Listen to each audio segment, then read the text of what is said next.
Dice Pablo en 1 Corintios 15, 51, he aquí os digo un misterio. Ok, ¿cuál es el misterio? ¿Qué es lo que él nos quiere contar como novedad? Como algo que nunca se había revelado, como algo que nunca se había dicho. Lo dice a continuación. El misterio consiste en que no todos dormiremos. Es decir, no todo el mundo va a morir. Dormir, morir, es igual. Pero todos seremos transformados. Vamos a leer después unos versículos adelante para que entendamos en qué consiste esa metamorfosis o esa transformación. Pero dice que ese cambio, esa transformación se producirá en un momento, en un abrir y cerrar de ojos. Y da un dato que ya lo hemos dado en anteriores clases, a la final trompeta. Y yo, perdonen que insista, ese dato tiene todo nuestro respeto, porque no vamos a cuestionar el por qué Pablo dijo a la final trompeta y no dijo... Bueno, es que eso fue lo que él quiso decir y eso es lo que está escrito en toda la Biblia del mundo. Esta transformación, este cambio será instantáneo en un momento y un abrir y cerrar de ojos. ¿Cuándo? A la final trompeta. Se tocará la trompeta, se tocará la trompeta. Alguien decía el otro día, pero bueno, la Biblia dice en Tesalonicense que cuando Cristo venga, vendrá con voz de trompeta. Una cosa es como voz de trompeta y otra cosa dice que se tocará la trompeta. Y donde se tocan las trompetas en el Nuevo Testamento es única y exclusivamente en el libro del Apocalipsis. Yo sé que en el Antiguo Testamento estaban los shofar, que son los cuernos de carnero o de antílope que se tocaban para cosas puntuales, y estaban dos trompetas de plata que se tocaban para convocatorias, etcétera, etcétera. Pero donde únicamente se tocan trompetas en el Nuevo Testamento es en el libro del Apocalipsis, y concretamente hay 7, que hoy, por cierto, las vamos a leer. Entonces Pablo nos da un dato muy interesante, dice, a la final trompeta, se tocará la trompeta y los muertos serán resucitados incorruptibles. Y nosotros seremos transformados. Aquí hay dos grupos de personas, los que ya están muertos y los que estén vivos en el momento en el que se toque esa trompeta. Los que están muertos resucitarán. Esa es la primera resurrección, ¿vale? Porque hay dos resurrecciones que se mencionan en la Biblia. Una que es esta y la segunda resurrección que se produce al final del milenio, ¿vale? Después de los 1000 años de era mesiánica, resucitarán todos los que no han resucitado, es decir, todos los inconversos de toda la historia de la humanidad, desde Génesis hasta el momento en el que ocurra ese acontecimiento. Dos resurrecciones, una para vida y una para muerte, ¿vale? Pero esta que está mencionando Pablo en 1 Corintios capítulo 15 es la primera resurrección, la de los muertos en Cristo. Y ahora da una serie de explicaciones muy interesantes. Vamos a leerla, versículo 53. Porque es necesario que esto corruptible se vista de incorrupción y esto mortal se vista de inmortalidad. Cuando el hombre fue creado en un principio, el hombre fue creado con la capacidad de no morir, un ser inmortal, porque dice la Biblia que una de las consecuencias del pecado fue que el hombre pasó de ser un ser inmortal a ser un hombre mortal, si perdió la inmortalidad. El día que pecares, pereceréis, os convertiréis en seres mortales. Ese don, ese regalo, eso que era realmente extraordinario, que se perdió en el jardín del Edén, se vuelve a recuperar con la resurrección a través de Cristo. El hombre vuelve a recuperar la incorrupción, el hombre recupera la inmortalidad. Y entonces el verso 54 añade, cuando esto corruptible se haya vestido de incorrupción, y esto mortal se haya vestido de inmortalidad, entonces se cumplirá la palabra que está escrita, aquí dice sorbida, en otras versiones dice, vencida es la muerte con victoria. Eso lo dice en Isaías 25:8. ¿Vale? Pablo cita el texto de Isaías 25:8, vencida es la muerte en victoria. ¿Dónde está, oh muerte, tu aguijón? ¿Dónde, oh sepulcro, tu victoria? Ya que el aguijón de la muerte es el pecado y el poder del pecado es la ley. Entonces, este acontecimiento que se nos relata aquí es lo que conocemos con el nombre de rapto, arrebatamiento, traslación. Es decir, son diferentes términos para definir la misma cuestión. La iglesia va a ser arrebatada, la iglesia va a ser raptada, la iglesia va a ser trasladada. Póngale el adjetivo que más le guste. No vamos a estar discutiendo ahora cuál es la palabra más correcta, porque todas hacen referencia al mismo hecho, al mismo acontecimiento, ¿vale? Entonces, los que murieron en Cristo, los que murieron con su fe, mirando hacia adelante, esperando al Mesías, y los que murieron en Cristo, son los primeros que resucitan. Y en un momento y en un abrir y cerrar de ojos, los que estén vivos en ese momento serán juntamente con ellos arrebatados para recibir al Señor en el aire. Eso es el arrebatamiento. Entonces yo he puesto aquí en la pizarra, digamos, una serie de palabras o de frases o de datos para tener en cuenta. Hemos dicho que la gran tribulación se divide en dos periodos del mismo tiempo, 3 años y medio, 3 años y medio, o 42 meses, o 1260 días cada bloque, ¿vale? El libro de Apocalipsis nos explica muy claramente lo que va a ocurrir en la primera parte y en la segunda parte de lo que llamamos gran tribulación, que va de menos a más, ¿vale? Empieza con los 7 sellos, y ahí es donde aparecen los famosos 4 caballos que van cambiando de color. Yo quiero que leamos hoy directamente de la Biblia la información. Cuando terminan esos juicios sobre la tierra, vienen otros 7 más, que dice que son como toques de trompeta, ¿vale? Cuando se tocaba la trompeta era para estar atento a algo que se va a decir o a algo que se va a hacer.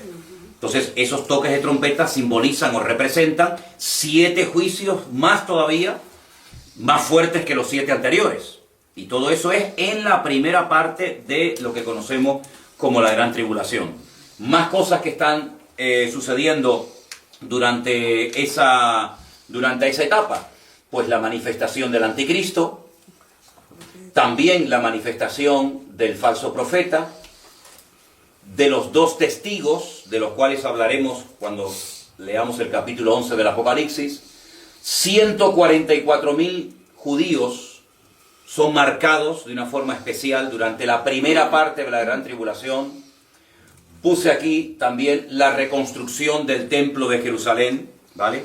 El templo de Jerusalén se reconstruye en la primera parte de la gran tribulación. Sí, hay muchas cosas que tenemos que saber clasificarlas. ¿Cuándo ocurren? ¿Antes, en la primera parte o en la segunda parte? Ahora, volviendo al texto de Apocalipsis, de Primera de Corintios capítulo 15, me ha llamado mucho la atención algo que yo leía en el día de hoy y se lo quería compartir a todos ustedes. Primera de Corintios capítulo 15, ¿verdad? Nos habla del arrebatamiento y nos habla de la primera resurrección. Pero si vamos al libro del Apocalipsis, ¿vale? Vamos a ir al último libro del Nuevo Testamento, al libro del Apocalipsis. Hay un versículo que yo leía hoy muy interesante, y es el capítulo 10.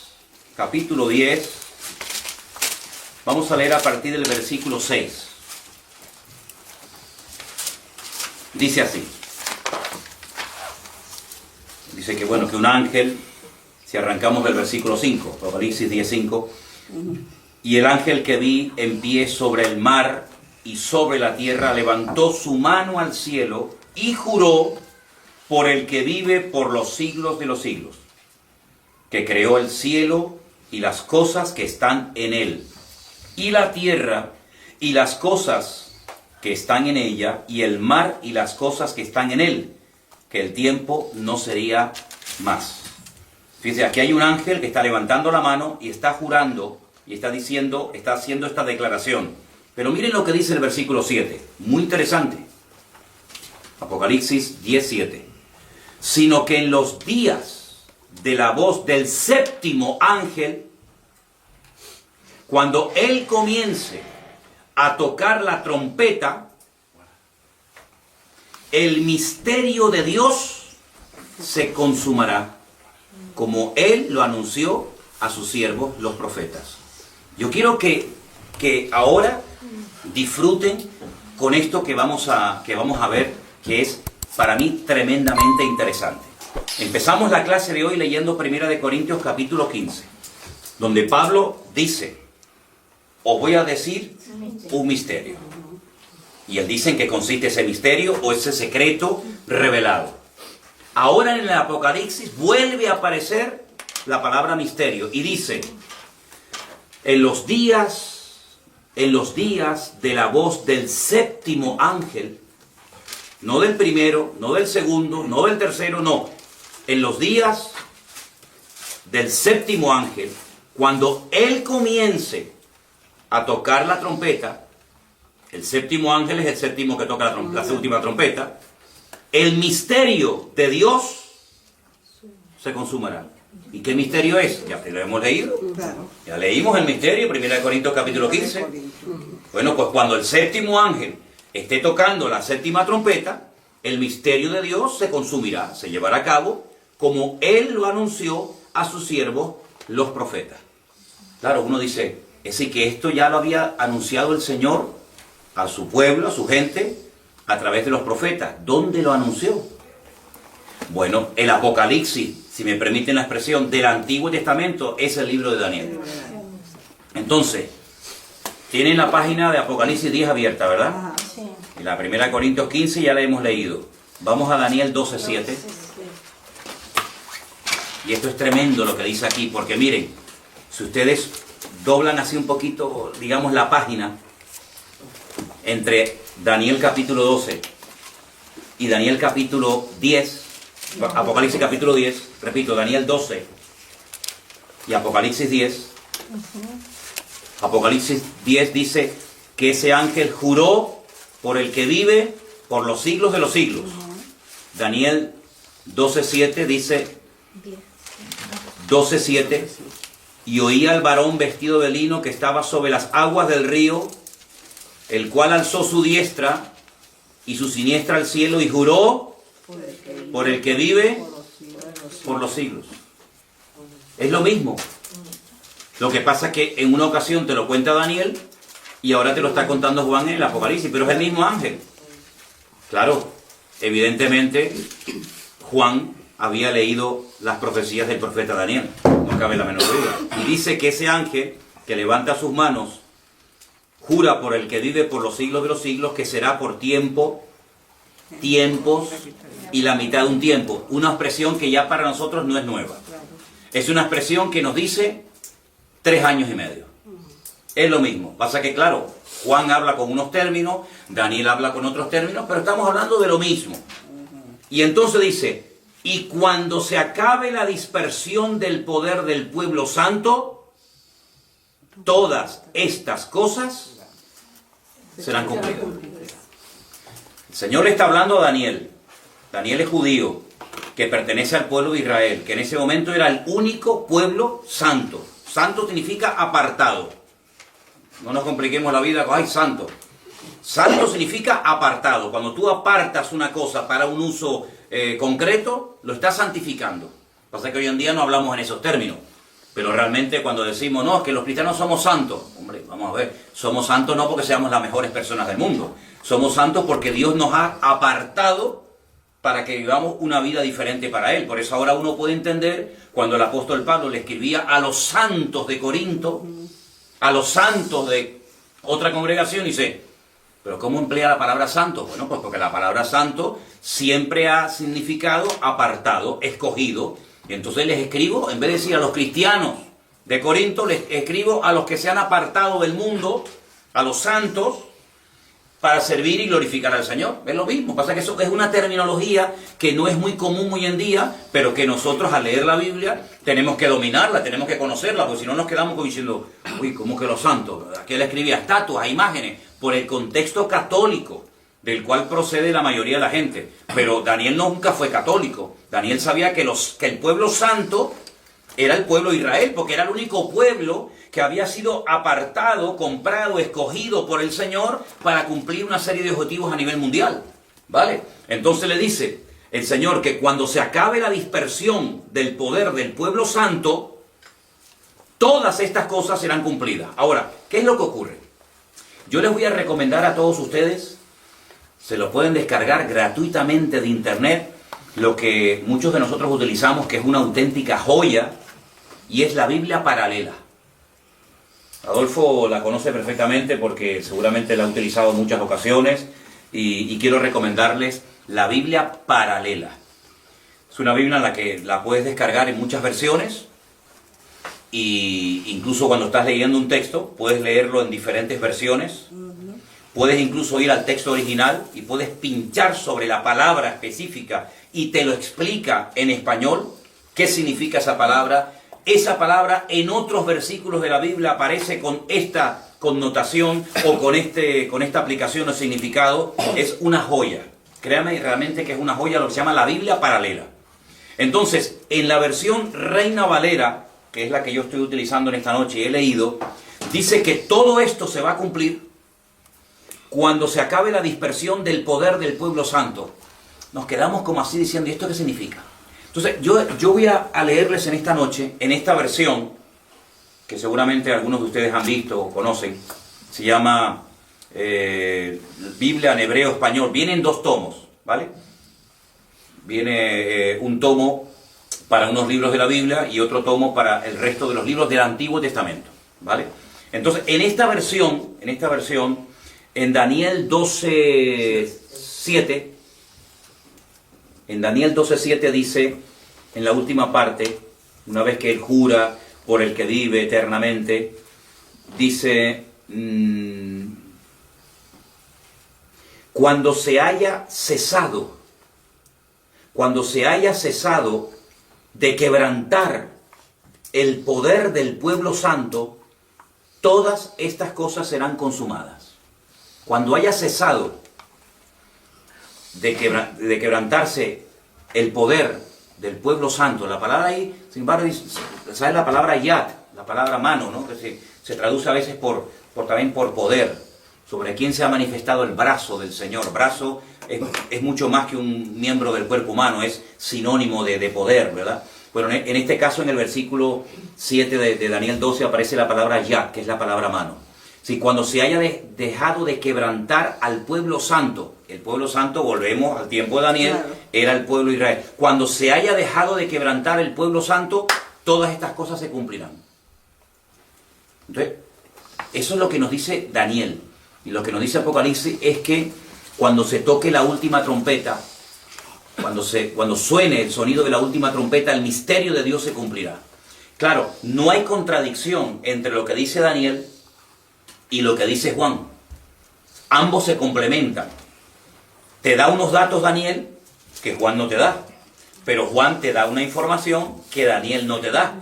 Entonces, como hay una regla de la hermenéutica, la hermenéutica es una materia que se estudia, la hemos dado aquí en la iglesia en varias ocasiones, que consiste en la interpretación correcta de los textos bíblicos. Si usted no puede interpretar la Biblia como usted le dé la gana, es decir, hay unas reglas, hay unas normas, y eso se estudia en hermenéutica. Y una de las muchas reglas de la hermenéutica dice que la Biblia se interpreta a sí misma. Es decir, como la Biblia fue escrita por más de 40 personas diferentes, en épocas distintas y en idiomas diferentes y en lugares diferentes, puede ser, como estamos viendo en esta noche, que usted lea a Daniel, que vivía en Babilonia y escribía entre el hebreo y el arameo, que te dé una información que luego Juan, que vive en la época del primer siglo de la era cristiana, que conoció personalmente a Cristo, que está desterrado en la isla de Patmos, vive en Europa, él te esté hablando en unos términos y te emplee o te dé una información diferente a la que te da Daniel. Pero repito, no se contradicen, sino que se complementan. Esto es como cuando tú compras un rompecabezas, un puzzle. Un puzzle de 1500 piezas. Y claro, tú las sueltas todas encima de la mesa y eso es un desorden. Tú no entiendes, tú no ves nada. Pero hay un dibujito, generalmente en la tapa, en la cajita, donde sale el paisaje, o el barco, o el animalito, o lo que sea. Entonces usted lo que tiene que hacer es buscar cada pieza y poner cada una en su sitio. De las 1500 piezas, ¿cuál es la más importante? Todas son importantes. Lo que pasa es que cada una va en su respectivo lugar. Entonces la Biblia es como un gran rompecabezas, donde en Daniel te da una información, en Ezequiel te da otra, en Apocalipsis te da otra, y usted lo que tiene que hacer, y gracias a Dios que tenemos nosotros toda la Biblia, Por eso hay cosas que Daniel escribía que él no entendía. Porque claro, él no tenía el Apocalipsis, él no tenía la revelación de Jesucristo, él no tenía todo el Nuevo Testamento. Pero nosotros somos privilegiados porque tengo todo lo que Dios ha revelado, toda la información que Dios ha dado a conocer, la tenemos en un libro llamado Biblia, que significa colección de libros, de ahí viene la palabra biblioteca, ¿verdad? Entonces yo tengo toda la información de tal manera que digo, bueno, es que con lo que Daniel dice no me llega, si me faltan datos, váyase al Apocalipsis y los encuentra. Con lo que me dice Juan, hay cosas que no entiendo. Por ejemplo, el otro día, cuando hablamos de león, con alas, de leopardo, ¿esto qué cosa es? Váyase usted a Daniel, y cuando entienda la visión de Daniel y el sueño de Nabucodonosor, vas a poder entender lo que te dice Juan en el Apocalipsis. Entonces, es una maravilla el poder tener todos esos libros, todos esos datos en un solo tomo en la Biblia, y a través de ellos podemos sacar conclusiones concretas. Evidentemente, Daniel no tenía toda la información que tú y yo en esta tarde, en este lugar, sí ya tenemos. Y entonces, cuando vamos al Nuevo Testamento, y a través de la pluma de Pablo, a través de los escritos de Juan, uno dice, oye, pues todo esto se va a cumplir, que ya lo sabíamos, ya en el Antiguo Testamento ya sabíamos todo eso, pero nos faltaban datos. Y un dato muy importante es que este misterio se va a consumar, se va a realizar cuando comience a oírse la voz del séptimo ángel tocando la última trompeta. Y esos son datos que nosotros no hemos puesto, son datos que están ahí en la Biblia hace miles de años. Nosotros simplemente lo que estamos haciendo es leerlos y de esa manera podemos sacar conclusiones muy, muy interesantes acerca de los últimos tiempos. Permítame, tengo que poner la batería a cargar, porque esto no dura eternamente y para siempre. Es como nosotros los cristianos, que tenemos que renovar de vez en cuando las pilas, ¿no? Tenemos que cargarnos las pilas en el Señor, pues tenemos que renovar las pilas. Que tengo que estar con la cámara, con el móvil, con el teléfono y con todo. Pero gracias a Dios estamos bien. Entonces, ¿queda claro? Muy bien. Como la gran tribulación empiezan con los 7 sellos, vayamos al Apocalipsis a ver qué nos dice la Biblia literalmente de los 7 sellos. Alguien dijo, bueno, ¿y esto del rollo con los 7 sellos, esto qué cosa es?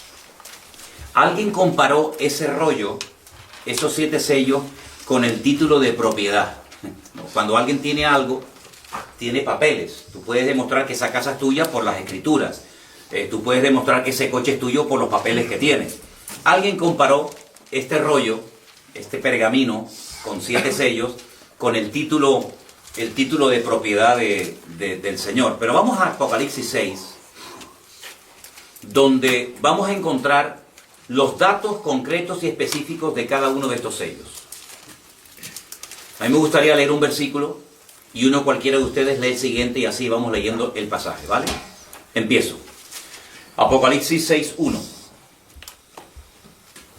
Vi cuando el Cordero abrió uno de los sellos y oí a uno de los 4 seres vivientes decir, como con voz de trueno, ven y mira. Y miré, y he aquí un caballo blanco, y el que lo montaba tenía un arco, y le fue dada una corona, y salió venciendo y para vencer. Veamos los detalles. Caballo blanco, que va montado por alguien, que lleva un arco sin flecha.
le fue dada una corona era el premio, era el galardón, era el reconocimiento, ¿verdad?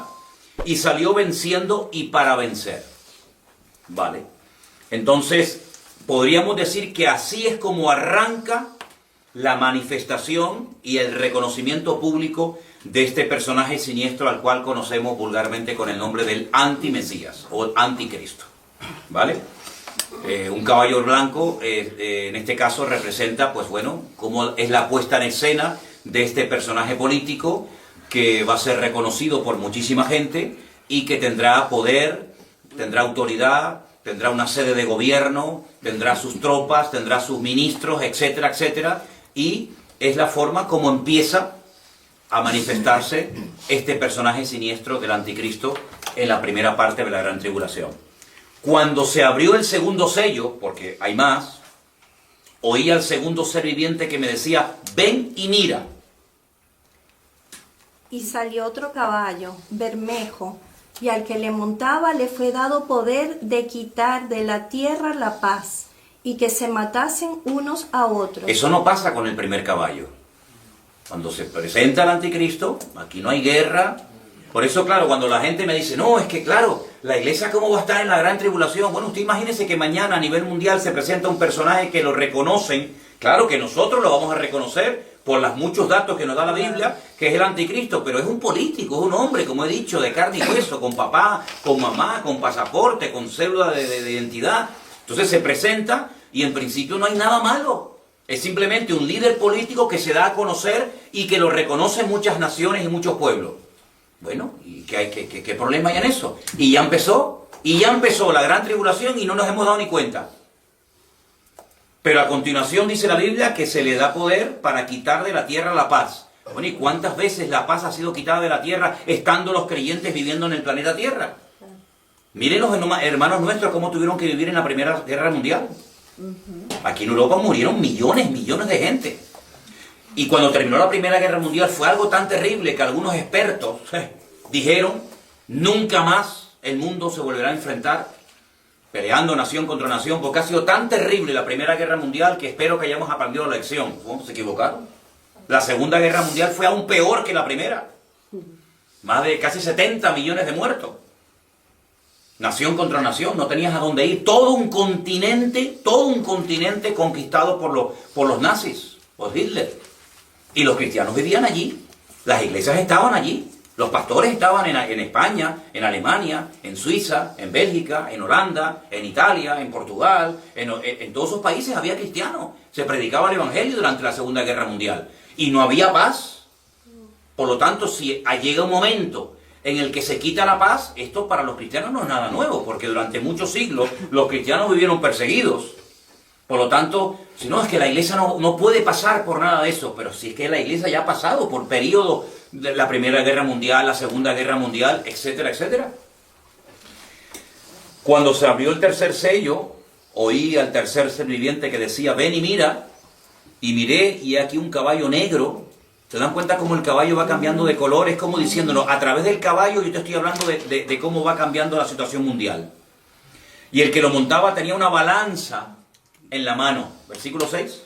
Y oí una voz de en medio de los 4 seres vivientes que decía, 2 libras de trigo por 1 denario y 6 libras de cebada por 1 denario, pero no dañes el aceite ni el vino. ¿Ustedes se acuerdan en la parábola de la viña? A la gente que fue a trabajar todo un día al campo, se le pagó al final del día 1 denario. Si 1 denario era lo que se le pagaba a un jornalero por trabajar un día. Y aquí dice, claro, yo le voy a pedir a los hermanos cubanos, porque en Europa esto no existe. Bueno, quiero decir en España, ¿no? 2 libras. ¿Cuántos son 2 libras? 1 kilo. 2 libras, 1 kilo. Sí. Ok, ¿ves? Casi, no exacto. Acabo de aprender algo. Más o menos. Porque en España no usamos un sistema métrico decimal y en fin, otras medidas. 2 libras son 1 kilo, casi 1 kilo. Bueno, 1 kilo de pan por 1 denario. Y el denario acabamos de decir que era el jornal de un día. Está muy caro esto, ¿no? Está caro. Trabajar usted todo un día. Cuidado, que no estamos en los tiempos actuales, donde hay derechos, vacaciones, turno partido. No. Estamos viendo en los tiempos bíblicos que se trabajaba desde que salía el sol hasta que se ocultaba el sol. Póngale 10, 12 horas. 12 horas diarias lo que trabajaba la gente en los tiempos de la Biblia, para que al final del día nada más pueda comprar 1 kilo de pan. Esto es un disparate. No, pero es que hay más. 6 libras, bueno, si 2 kilos, perdón, si 2 libras son 1 kilo, 6 serían 3. Ok. 3 libras de cebada. 6 libras. Perdón, 6 libras. 3 kilos. 3 kilos de cebada por 1 denario. ¿Qué le parece? Es carísimo, ¿no? ¿Qué se puede hacer con cebada? Ustedes, hermanas, ayúdenme. ¿Qué se puede hacer con cebada? Cocinarla y tomárselo, más nada. Porque eso es lo que Sí, tampoco se puede hacer gran cosa con cebada, ¿no? como un huevo. Todo un día trabajando para comprar una barra de pan, 1 kilo de pan y un poco de cebada. Pero no dañe el aceite ni el vino. Es curioso, ¿no? Ni los olivos ni las viñas, lo cual era en aquellos tiempos un artículo de lujo. El aceite se consideraba, el aceite de oliva, se consideraba y se sigue considerando en muchos lugares el oro líquido. Con el aceite se ungía muchas cosas en la Biblia. Con el aceite la gente se lo echaba en la cara, en el rostro, era una especie de ungüento. El vino era un artículo de lujo, ¿verdad? No podía faltar el vino en una mesa. Estamos hablando de la cultura mediterránea. Es decir, había artículos de lujo, pero sin embargo, los artículos elementales y básicos estaban carísimos. ¿Qué cosa, no? Cuando vivimos un tiempo en Argentina, veíamos unas casas espectaculares y coches nuevos y televisiones y lujos, pero sin embargo, después dentro había miseria y pobreza y la gente no tenía ni para comer, ¿no? Las paradojas de la vida, ¿no?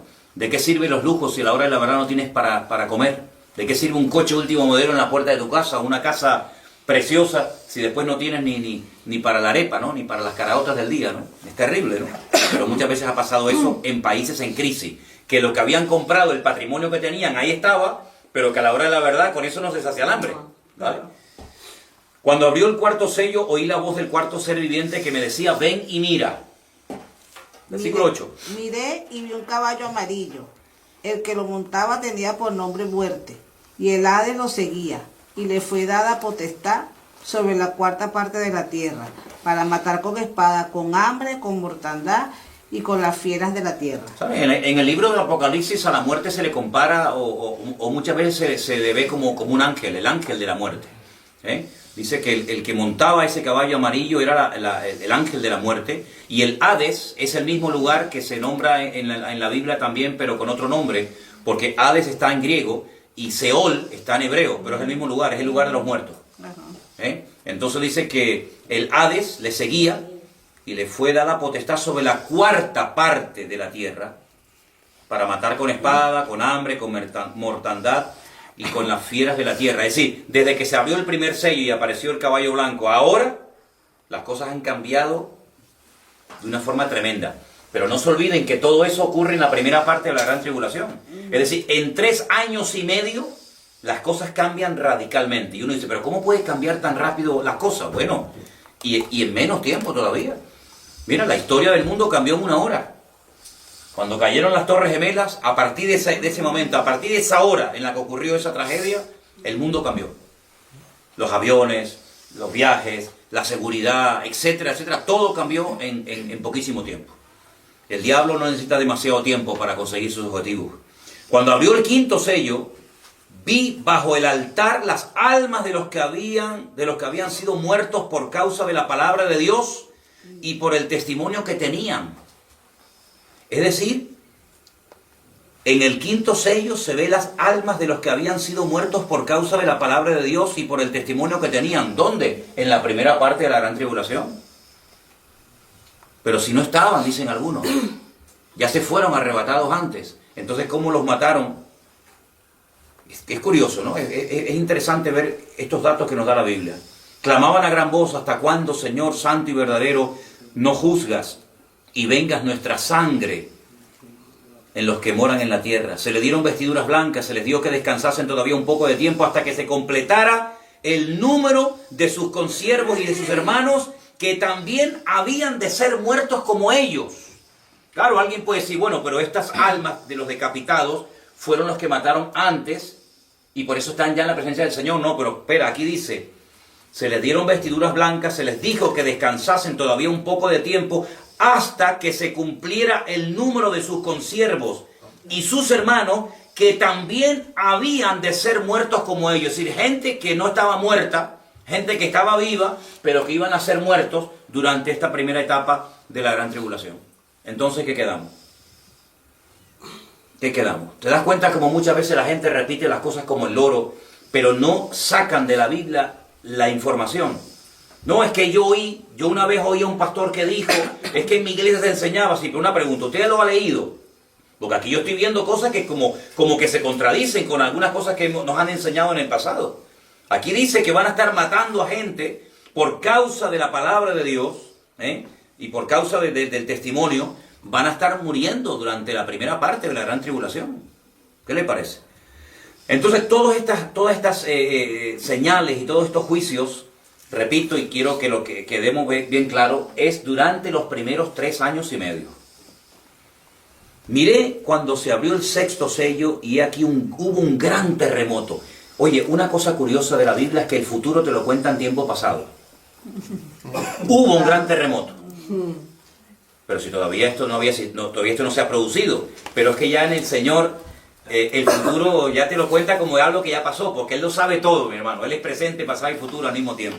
Hubo un gran, no dice habrá, hubo un gran terremoto y el sol se puso negro como tela de silicio, la luna se volvió como de sangre, y las estrellas de los cielos cayeron sobre la tierra, como la higuera deja caer sus higos cuando es sacudida por un fuerte viento. El cielo se desvaneció como un pergamino que se enrolla, y todo monte y toda isla se removió de su lugar. Los reyes de la tierra y los grandes, los ricos, los capitanes, los poderosos, y todo siervo y todo libre se escondieron en las cuevas y entre las peñas de los montes, y decían a los montes y a las peñas, caed sobre nosotros y escondednos del rostro de aquel que está sentado sobre el trono y de la ira del Cordero. Ahí tienen un versículo que pueden utilizarlo como referencia a la ira del Cordero, porque dijimos en otras clases que en el Apocalipsis mencionan 3 tipos de ira diferentes.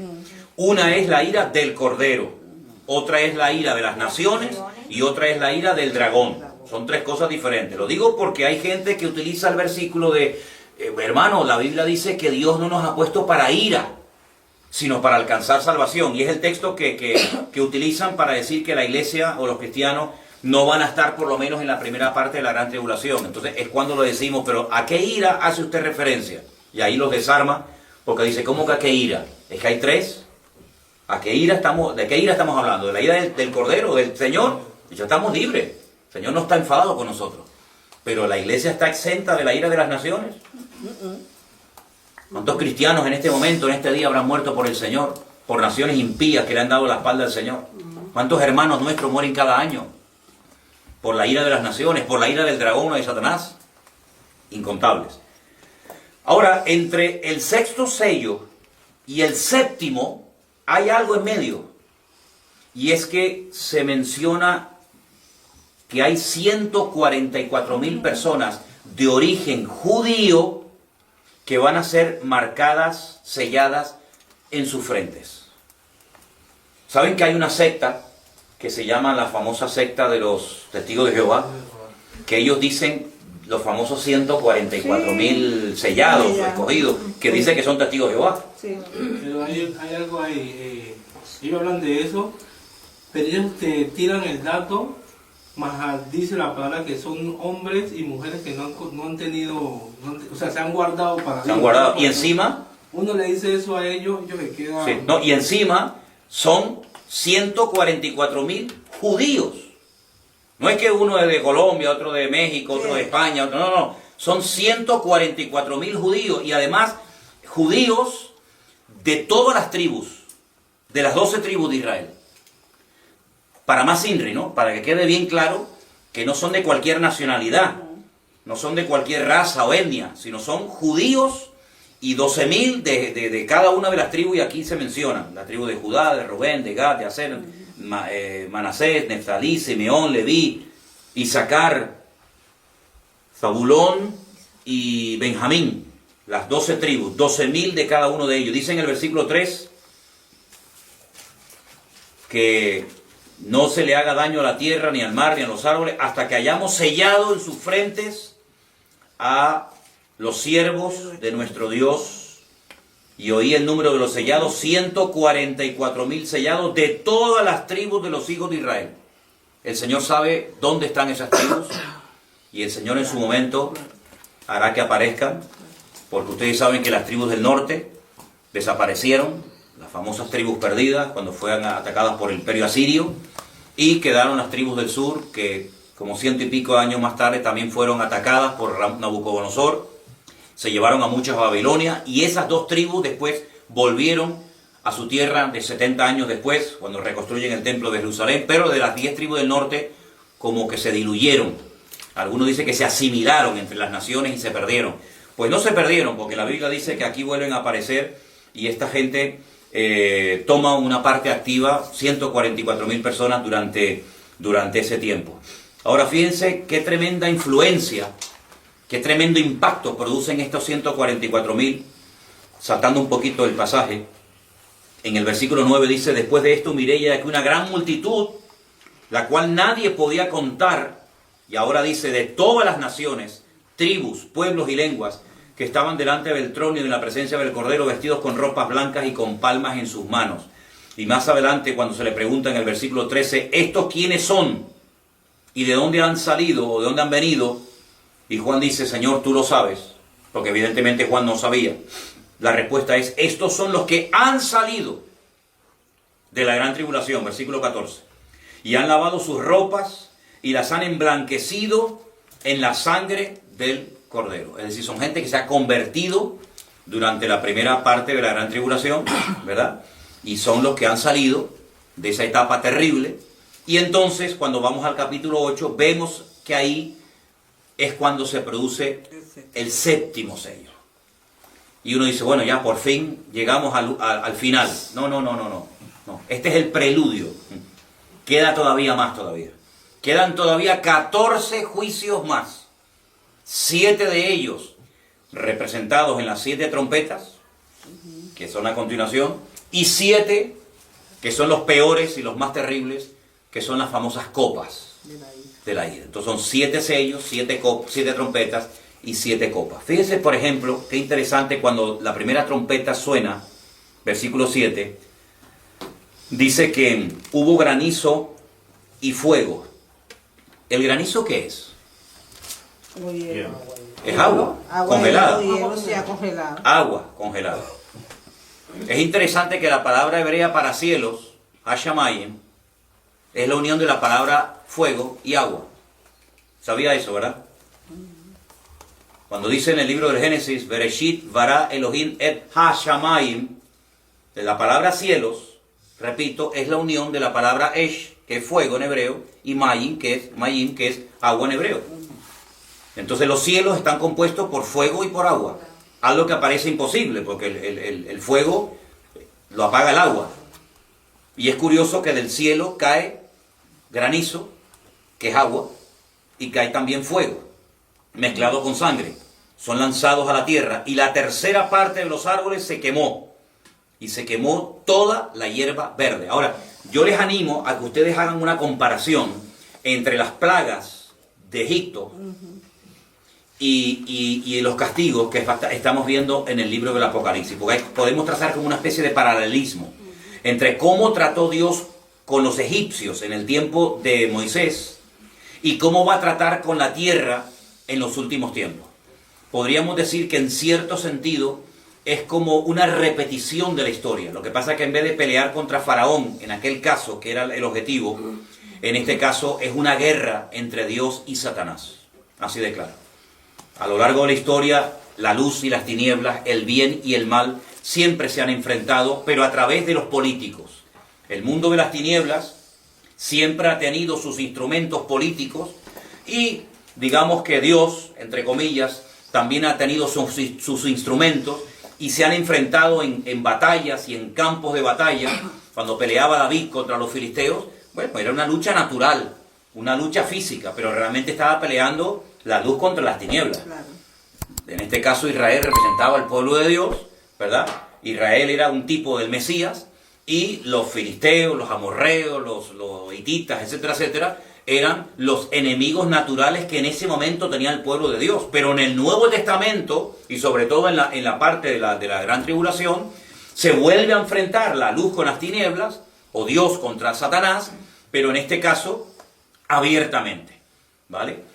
Satanás utilizando al anticristo, y el Señor utilizando las oraciones de su pueblo, utilizando a su iglesia, utilizando a sus escogidos, porque realmente es una confrontación, una lucha abierta entre el bien y el mal. El único enemigo del Antiguo Testamento que se enfrentó contra el trono de Dios fueron los amalecitas. Dice que Amalek osó pelear contra el trono de Dios, porque Amalek representa un espíritu, es el espíritu del anticristo, es el espíritu que se ve en el libro de Esther, que intenta exterminar a todo el pueblo de Israel. Gracias al Señor se celebra la fiesta de Purim, se celebra la gran victoria sobre los enemigos, sobre los amalecitas.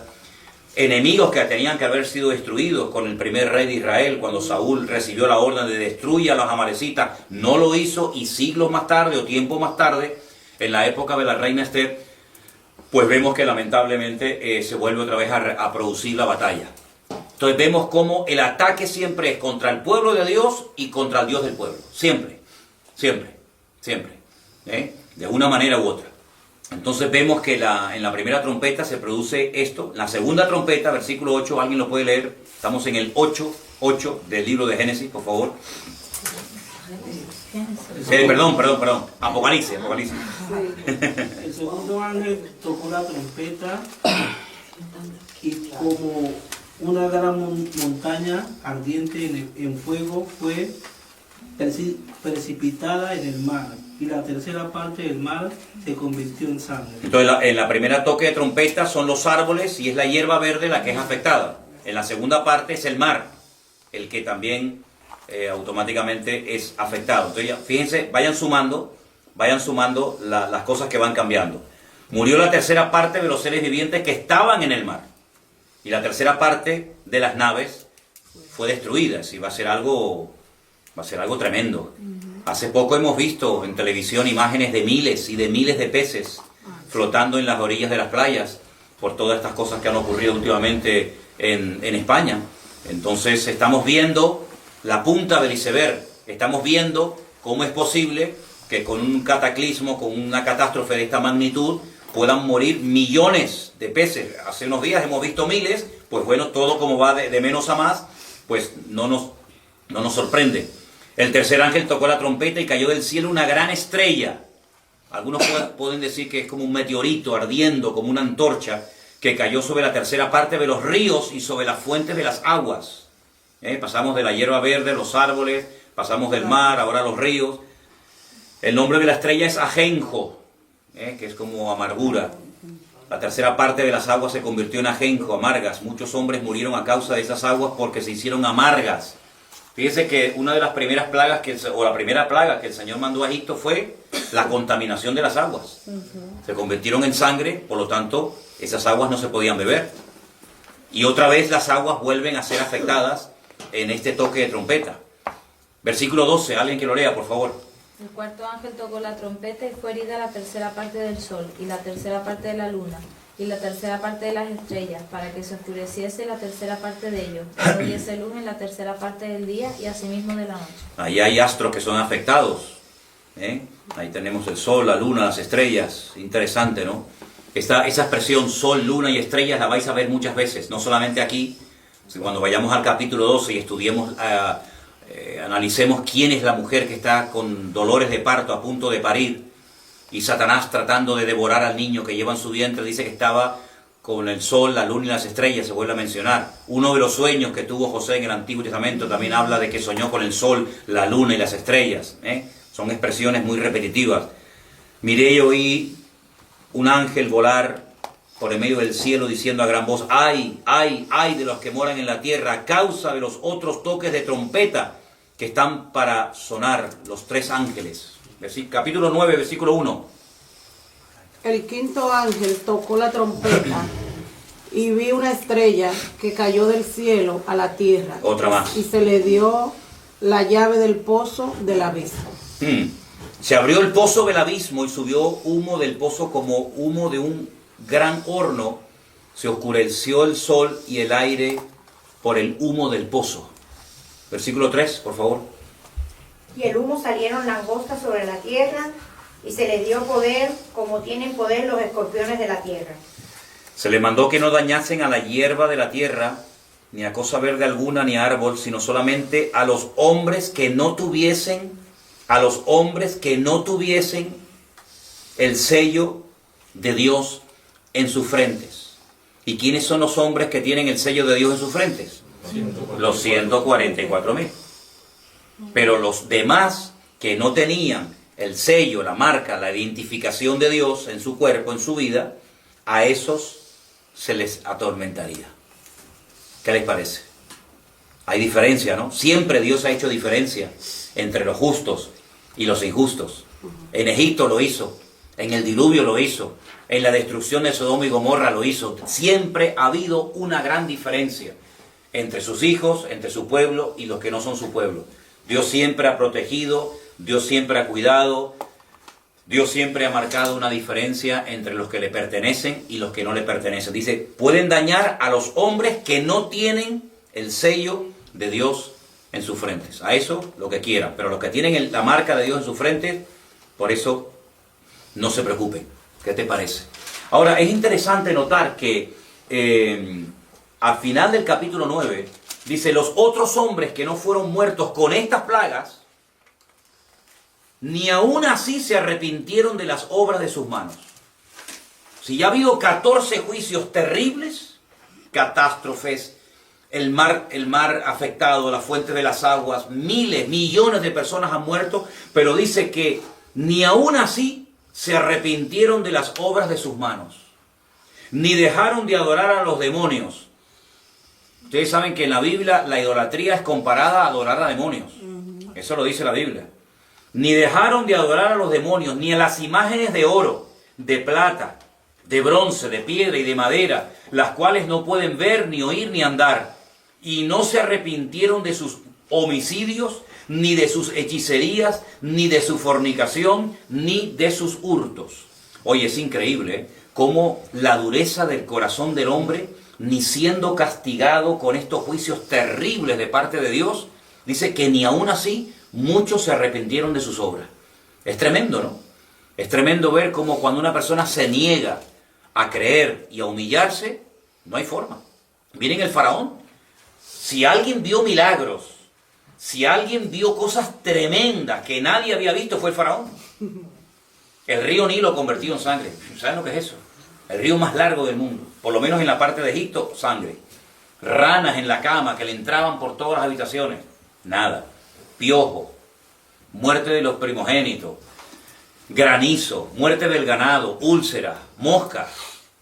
Endureció su corazón de tal manera que no había forma de reconocer que el Dios de los hebreos, el Dios de Israel, era el Dios vivo y el Dios verdadero. ¿Qué te parece? Entonces, la voluntad del hombre no es anulada ni siquiera después de la conversión. Cuando la persona se convierte, Dios no lo robotiza. Dios no anula la voluntad de la persona, del individuo, sino que la persona tiene voluntad propia. Y en este caso la voluntad individual de estas personas es que no nos vamos a arrepentir ni viendo castigos, ni siendo perjudicados con estas plagas o epidemias o castigos. No se quisieron arrepentir de todo lo que ahí se menciona. Siguieron adorando imágenes, siguieron con sus hechicerías, con su fornicación, con su libertinaje. Tremendo, ¿no? Tremendo. Pero si creen los hombres, o incluso ustedes, que ya Dios va a decir, bueno, vale, no se quieren arrepentir, paro. No, todavía queda lo peor. Todavía queda la segunda parte de la gran tribulación, que es tremenda. Ahora, durante la primera parte de la gran tribulación, los 144,000 van a estar predicando junto con los dos testigos, capítulo 11 del Apocalipsis, que hablaremos la próxima semana de estos dos personajes, que nadie te puede decir quiénes son. Se puede especular, se puede opinar, y no hay nada malo en eso. No hay nada malo en decir, oye, hubieron dos personajes de la antigüedad que según nos cuenta la Biblia no murieron. La Biblia dice que Enoc caminó con Dios y con Dios se fue. Y la Biblia presenta a Enoc en el Nuevo Testamento como un profeta, como un hombre que vio y habló y escribió de la segunda venida de Cristo. Quiero leerles unos versículos de una carta muy chiquitita, que es el penúltimo libro del Nuevo Testamento, que es la carta de Judas, para que ustedes vean lo que ahí se nos dice. Estamos en la carta de Judas, que solamente tiene, bueno, ni siquiera un capítulo, ¿no? Son como versículos sueltos. En el versículo 14 se nos habla de Enoc. Dice, de estos también profetizó Enoc. Lo curioso es que cuando tú vas al libro del Génesis, que es donde se ubica el personaje de Enoc, no lo vemos profetizando. Pero sin embargo, Judas dice que Enoc profetizó. Luego en el Nuevo Testamento, en la época del Nuevo Testamento, se sabía lo que profetizó Enoc. Bueno, hay un famoso libro apócrifo, ¿no?, que se llama el famoso libro de Enoc. Y dice que Enoc, que fue la séptima generación después de la de Adán, dijo, he aquí vino el Señor con sus santas decenas de millares. Esto no fue en la primera venida.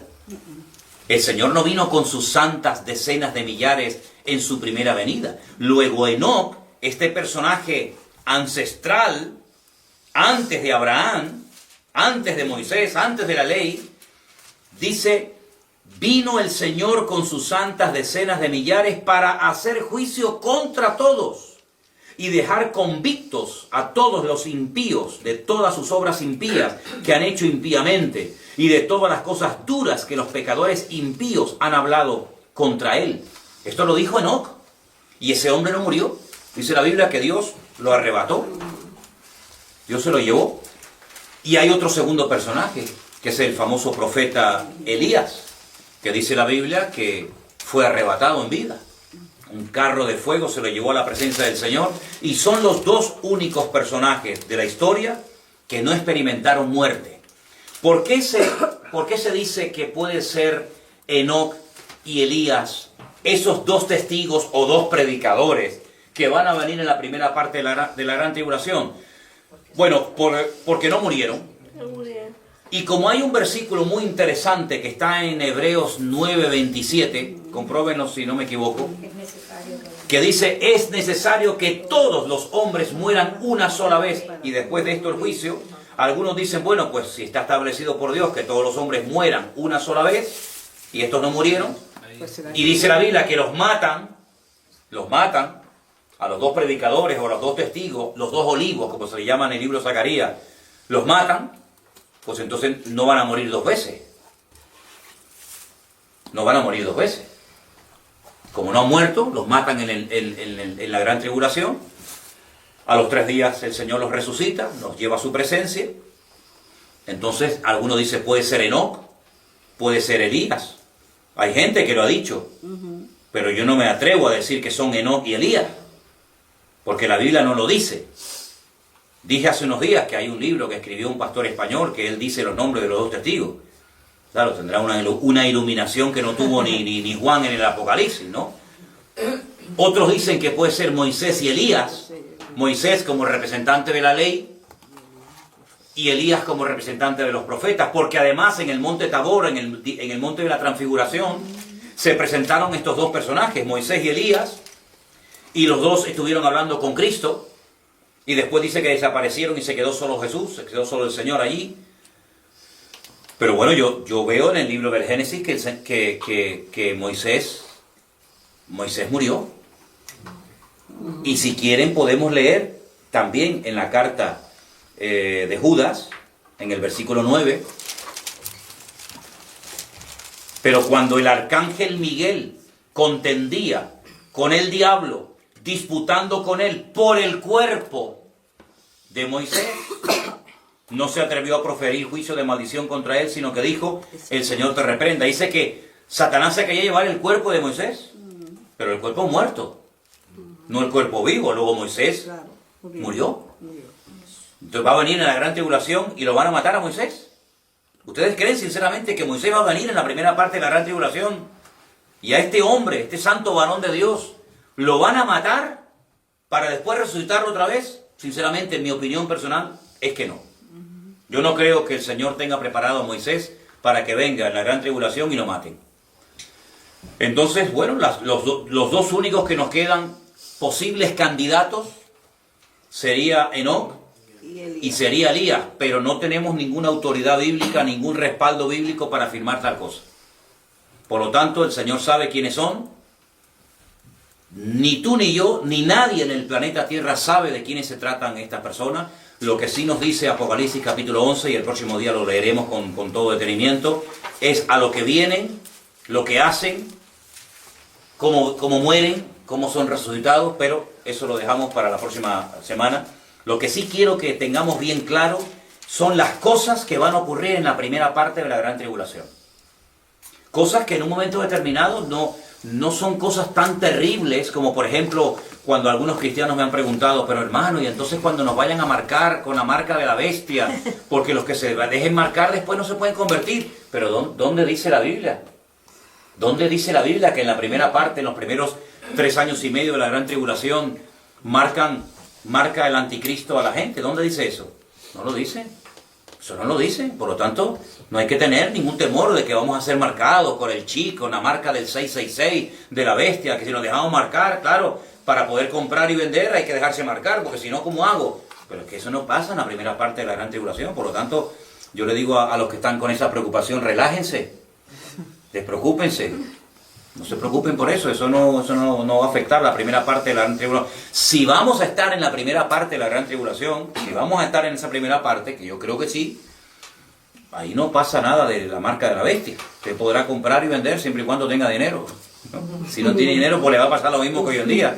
Algunos ya están pasando una tribulación hoy en día, aunque no haya empezado, porque es que no puedo comprar, entonces ya está en la tribulación, hermano, ¿eh?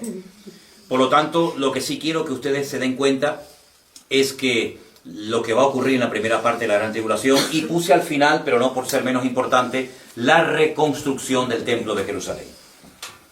Algunos dicen, bueno, pero eso es simbólico. Cuando alguien ve algo muy imposible, recurre a la palabra eso es simbólico. ¿Saben que antes de la restauración nacional del pueblo de Israel en 1948, hasta algunos judíos llegaron a plantearse que la reconstrucción nacional, el retorno de Israel a su país, no era algo que se tenía que tomar como algo literal, sino como algo simbólico? Incluso muchos judíos multimillonarios pensaron en ir a África y comprar grandes extensiones de terreno para crear el Estado de Israel en África y reconstruir el templo de Jerusalén en África, porque veían imposible que Israel pudiera volver a Israel, a su país. Imposible. En un día, se proclamaron país. En un solo día. Y la pregunta del profeta era, ¿en un día se levantará una nación? Como diciendo, pues sí, eso no se puede. Una nación, mira los catalanes. No se me enfaden los catalanes que me están viendo. Los catalanes declararon la República Catalana y de República Catalana de momento nanay. Un país no se levanta en un día, ni en una semana, no, eso es... Miren los kurdos. Miren los kurdos, los siglos que llevan reclamando un país. Y los kurdos, los pobrecitos, están ahí entre Siria, entre los turcos. Y no hay manera. ¿Y cuántas etnias, cuántos pueblos están reclamando un territorio para declararlo país? Nada. El único país de la historia de la humanidad que se levantó en un día fue el Estado de Israel. Mayo de 1948. Pasaron levantándose por la mañana y no existía Israel, y a las 4 de la tarde ya existía el Estado de Israel. ¿Qué te parece? Eso es un milagro histórico, eso no ha pasado nunca, ni pasará jamás. Y ahí están, y desde Israel nos está viendo nuestros hermanos. Eso es una realidad, están allí en Israel. Hay un país con su bandera, con su escudo, con su himno, con sus soldados, con su gente. Ya más de 9 millones de judíos están viviendo en el Estado de Israel, y los millones que van a venir, los millones que van a ir a a Israel en los próximos meses, en los próximos años, va a ser algo tremendo, ¿verdad? Entonces, de simbólico nada. Lo que pasa es que cuando la gente ve algo imposible de cumplimiento, dice, no, eso es algo simbólico. Le pregunté una vez a un rabino en Jerusalén acerca de la reconstrucción del tercer templo, y ¿saben lo que me dijo? Me dijo, hace 70 años atrás no existía este país. Y ya estamos aquí. Y era imposible que eso se diera. Imposible. Hoy en día algunos ven imposible que si la mezquita de Omar, la mezquita de Al-Aqsa, que Jordania protege la explanada de las mezquitas, ¿qué va a pasar con los árabes si a los judíos se les ocurre subir al monte Moriah y reconstruir el templo? Se ve como algo imposible. ¿Y era más fácil reconstruir el templo de Jerusalén? Miren, no me voy del tema, pero fíjense qué interesante cuando Jesús está en Capernaum, en una casa, predicando, y de repente le descuelgan a un paralítico que no puede caminar, que lo descuelgan entre 4 amigos. Lo primero que hace es, hijo, tus pecados te son perdonados. La gente se quedó asombrada diciendo, pero ¿quién puede perdonar pecados sino solo Dios? Y a continuación añade el Señor y dice, pues para que veáis que el Hijo del Hombre tiene poder para perdonar pecados, le dijo al paralítico, levántate, toma tu lecho y anda. Pero la pregunta que hace el Señor es la siguiente, ¿qué es más fácil? Fíjense que no dice qué es más difícil. ¿Qué es más fácil, perdonar pecados o levantar a un paralítico? Claro, si la pregunta fuera para nosotros, diríamos, bueno, pues si perdonar pecados es simplemente lanzar una frase, pero el Señor, ¿qué es más fácil? No dijo que es más difícil. Para Dios no hay nada imposible. Para Dios la palabra imposible o difícil no existe. ¿Qué es más fácil? ¿Perdonar los pecados o sanarlo? Eso es lo que Dios va a hacer con el pueblo de Israel. Una restauración nacional, que ya se ha producido, y una restauración espectacular de tipo espiritual. Y eso es lo que nos habla en Ezequiel, cuando lo leamos en la próxima semana, de los huesos secos. Cómo se reconstruye, cómo se restaura nacionalmente Israel, y cómo se restaura espiritualmente la nación de Israel. Entonces todo eso, muchas de esas cosas yo creo que nosotros vamos a tener el privilegio de poder verlas, y estamos comenzando a ver cosas realmente increíbles. Nosotros somos privilegiados porque podemos ir a Israel y ver que la primera parte de la profecía de la restauración nacional del país ya se ha cumplido. Muchos hermanos no lo vieron, Muchos pastores predicaban, pero nunca vieron eso. Nosotros, gracias a Dios, que hemos nacido después de 1948, podemos decir de que eso es una realidad. Por lo tanto, si ya se cumplió lo natural, no te quepa la menor duda de que lo espiritual también se va a producir. ¿De acuerdo? Así que por hoy damos por terminada la clase.